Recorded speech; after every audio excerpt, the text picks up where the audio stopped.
کئی پرانے سیاستدان جب ملنے آئے تو کہا کہ برخوردار چھوڑو اس ضد کو، بس یا تو سیاست چھوڑیں یا نون لیگ جوائن کر کے الیکشن جیتیں، خاموشی سے گھر بیٹھیں۔ دباؤ ان پہ ہے،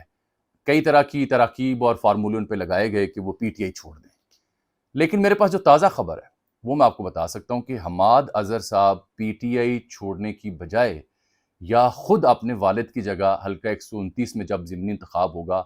خود وہ امیدوار ہوں گے، لیکن چونکہ ان کے کاغذات مسترد ہو سکتے ہیں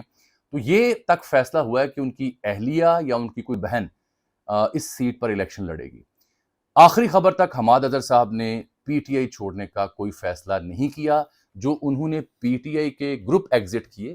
وہ اسٹریٹجک ریزنز کی وجہ پر ایگزٹ کیے، کیونکہ وہاں پہ آبویسلی پارٹی کی انفارمیشن ہوتی ہے حساس نوعیت کی، تو اگر وہ روپوشی ختم کر کے گھر آئے ہیں تو اس صورت میں اگر پکڑے جاتے گرفتار ہوتے تو موبائل سے واٹس ایپ کے ذریعے ان گروپس کے ذریعے کچھ معلومات ان کو لگتا ہے کہ مل سکتی تھی، تو میں نے انسینسرڈ معلومات آپ تک پہنچا دی ہیں۔ آگے آ جائیں، شاہ محمود قریشی صاحب، خان صاحب نے اب واضح طور پر ہاں کر دی، اور یہ کوئی ڈھکی چھپی بات نہیں کہ اگر شاہ صاحب بری ہوتے ہیں، کیونکہ ایک کیس میں شیرپاؤ برج والے کیس میں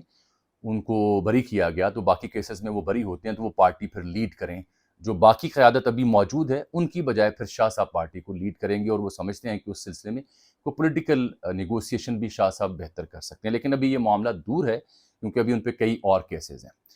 تیسری خبر بھی مجھ سے لے لیں، جو پی ٹی آئی نے احتجاج کرنا ہے، محمود خان اچکزئی کے اوپر اتفاق کیا گیا کہ تحریک تحفظ آئین پاکستان کا پلیٹ فارم ہوگا۔ صوبائی صدور جو ہے پی ٹی آئی کے، چاہے وہ عالیہ حمزہ ہوں یا جنید اکبر ہوں، ان لوگوں نے فیصلہ کیا کہ ہم ان کے ساتھ پیچھے لگیں گے، یہ ہماری قیادت کریں گے، تاکہ جو دستیاب قیادت ہے نا، وہ بیرسٹر گوہر یا دیگر جن کے اوپر ورکر سپورٹر کو اعتماد نہیں ہوتا، ان کے چونکہ کندھے تھوڑے سے ورکرز کو لگتا ہے کمزور ہیں، تو اچکزئی صاحب آگے ہوں پیچھے ہم ہوں، تو پھر ہم اس میں معاملے کو آگے لے کر چلیں گے۔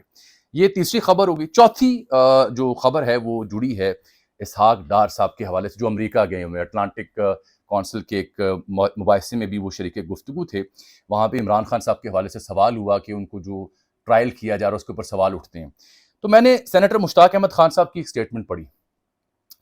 وہ کہتے ہیں کہ موجودہ حکومت کا عمران خان کے خلاف اپنے سیاسی انتقام کو جواز فراہم کرنے کے لیے ڈاکٹر عافیت صدیقی کے خلاف فراڈ امریکی عدالتی کارروائی کو درست قرار دینا شرمناک حرکت ہے۔ اسحاق ڈار صاحب نے اس مکالمے میں عمران خان کی پروسیکیوشن کو جب ڈسکس کر رہے تھے تو عافیت صدیقی کا ذکر کیا، اور گفتگو سے تاثر یہ گیا تھا کہ ایز اف وہ کہہ رہے ہوں کہ امریکی نظام نے جو سزا دی وہ درست ہے، ہم اس کے اوپر کوئی پروپیگنڈا نہیں کریں، مفہوم یہ کرنے کی کوشش انہوں نے دی، جو کہ پاکستان مسلم لیگ نون کی نواز شریف صاحب کی پالیسی ہو، شہباز شریف کی پالیسی ہو۔ ایک دن پہلے وہ مل بھی رہے ہیں، ایک دن پہلے شہباز شریف صاحب ان کی ہمشیرہ جو ہے ان سے مل رہے ہیں، اور عافیہ صدیقی کا کیس پاکستان کی اسٹیٹ پالیسی رہی ہے۔ تو سینٹر مشتاق جو جماعت اسلامی کے، انہوں نے اسحاق ڈار صاحب کی خوب خبر لی، ان کا جی یہ جو جس طرح سے انہوں نے جواز فراہم کیا عافیہ صدیقی کی سزا کا امریکہ میں، وہ شرمناک حرکت ہے، میں اس کی مذمت کرتا ہوں۔ اسحاق ڈار نے اٹلانٹک کونسل میں خطاب کرتے ہوئے عافیہ صدیقی کی دہائیوں پر محیط ظالمانہ قید کو قانونی طریقہ کار کے تحت درست قرار دیا، تاکہ وہ اپنی حکومت کی جانب سے عمران خان کی غیر قانونی قید کا جواز پیش کریں۔ یہ شہباز حکومت کی جانب سے ناقابل معافی حرکت ہے۔ قانونی طریقہ کار اس چیز کو نہیں کہتے جس میں عافیہ کو بچوں سمیت پاکستان سے اغوا کیا جائے، غیر قانونی طور پر پاکستان اور بین الاقوامی قوانین کو پامال کرتے ہوئے افغانستان اور پھر امریکہ منتقل کیا جائے، عافیہ کے خلاف کوئی گواہ نہ ہو، جھوٹ بولا جائے اور تمام مقدمہ ہی جھوٹ پر مبنی ہو۔ یہ انصاف کی ناکامی ہے۔ اسحاق ڈار صاحب، کیا آپ کو عافیہ کیس کا علم بھی ہے یا نہیں؟ اس کے اوپر لوگوں نے اعتراض کیا ہے کہ ڈار صاحب کی یہ سٹیٹمنٹ غیر ذمہ داری پر مبنی تھی، ان کے اوپر انہیں جواب دینا ہوگا کہ کیسے جسٹیفائی کر سکتے ہیں کہ وہ سزا درست دی گئی عافیہ صدیقی صاحبہ کو۔ صاحبزادے عمران خان صاحب کے، میں نے آپ سے عرض کی تھی کہ یہ ان کا پرسنل ڈیسیژن تھا امریکہ جانا، اور جو ان کی پھپھو ہیں یعنی علیمہ خان صاحبہ، ان کے ساتھ روابط اور جو پاک پیک نامی ڈاکٹرز کے وہاں وفود ہیں، انہوں نے ان کی ملاقاتیں کروائیں، اور ملاقاتیں انہی لوگوں تک محدود رہیں جنہوں نے ماضی میں بھی فری عمران خان کے ٹویٹ کر رکھے تھے۔ وائٹ ہاؤس یا امریکی انتظامیہ کی اہم شخصیات سے ملاقات نہیں ہو سکی، البتہ آواز بلند ہوئی چند دن ان کا دورہ، ان کی ملاقاتیں ڈسکشن میں ضرور رہیں۔ اب فیصلہ انہوں نے کرنا ہے کہ پاکستان آئیں گے یا نہیں آئیں گے۔ میری اطلاع یہ ہے کہ فوری وہ پاکستان نہیں آ رہے، یہ بھی نوٹ کر لیں۔ آگے آ جاتے ہیں، دو بڑے اہم معاملات ہیں جس کو میں نے فالو اپ آپ کو دینا ہے۔ ایک میں نے ذکر کیا تھا پنڈی میں جو افسوسناک واقعہ پیش آیا، 19-20 سال کی جو خاتون ہے، بچی، اس کا قتل ہوا اہل خانہ نے جرگہ بلایا، پیر ودھائی کا علاقہ ہے، کل والا ویلاگ اگر آپ نے دیکھا اس کا فالو اپ میں ڈسکس کر رہا ہوں۔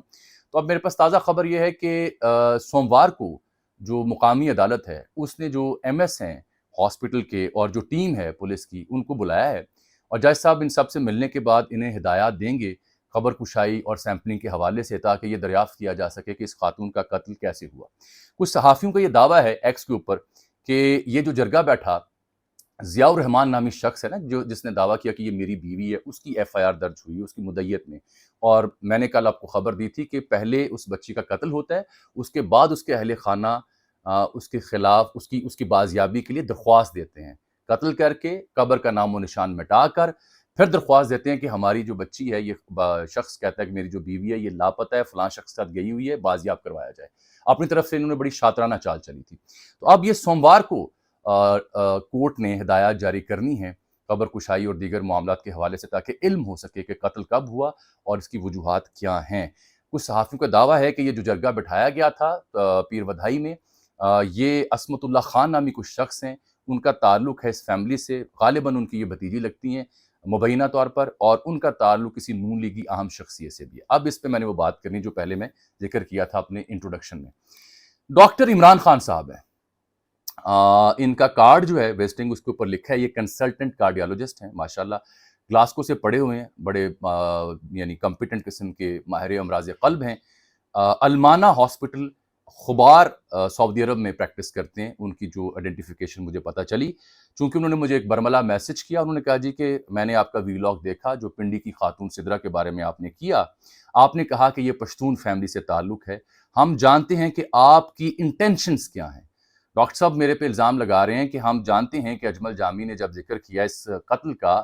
غیرت کے نام پر، تو پشتون فیملی کا ذکر کر کے ان کی انٹینشنز کیا ہیں۔ ڈاکٹر صاحب کو لگتا ہے کہ میں پشتونوں کو بدنام کر رہا ہوں اس ایک واردات کے عوض۔ ڈاکٹر صاحب نے لکھا کہ میں آپ کو چیلنج کرتا ہوں اجمل جامی صاحب کہ 7-8 سال کی ایک لڑکی ماری گئی ٹانک ضلع میں،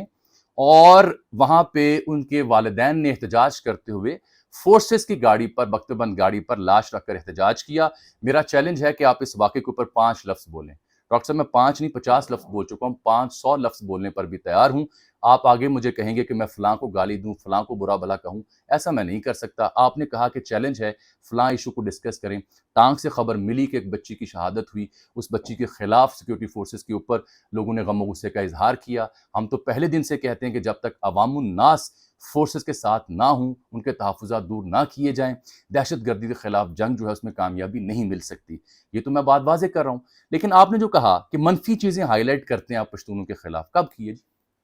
یہ آپ پڑھے لکھے ڈاکٹر ہیں اور آپ کا لینس جو ہے سوچ سمجھ کا وہ اتنا محدود ہے۔ میں پشتونوں کی عزت کرتا ہوں، میں بلوچ رہنماؤں کی، بلوچ قبائل کی، بلوچ شہریوں کی عزت کرتا ہوں۔ کل کے سدرہ کے ویلاگ میں نے جو ڈیٹا دیا تھا کاروکاری کا اور قتل کا، وہ صوبہ سندھ کا دیا تھا۔ وہاں سے تو مجھے کسی نے کہا آپ سندھ کو بدنام کر رہے ہیں۔ جب میں نے بانوں کی ڈیٹیلز ڈسکس کی تو مجھے تو کسی بلوچ قبیلے نے، میرا ان سے ذاتی تعلق بھی ہے، کسی نے مجھے نہیں کہا کہ آپ بلوچ قبائل کو اور عوام کو بدنام کر رہے ہیں۔ آپ کو خامخواہ سوچ گئی۔ پنڈی میں یہ فیملی رہتی ہے، پیر ودھائی کی فیملی ہے، محمد ٹرائب سے اس کا تعلق ہے، اور شناخت میں نے ظاہر کی اس کی، میں نے ظاہر نہیں کی۔ یہ جو اس بچی کا شوہر ہے، آپ ایف آئی آر پڑھ دیں، میں آپ کو واٹس ایپ کر دوں گا، ضیاء الرحمان جس کا نام ہے، اس نے اپنا عطا پتہ مکان نمبر اور سب کچھ لکھا ہوا ہے،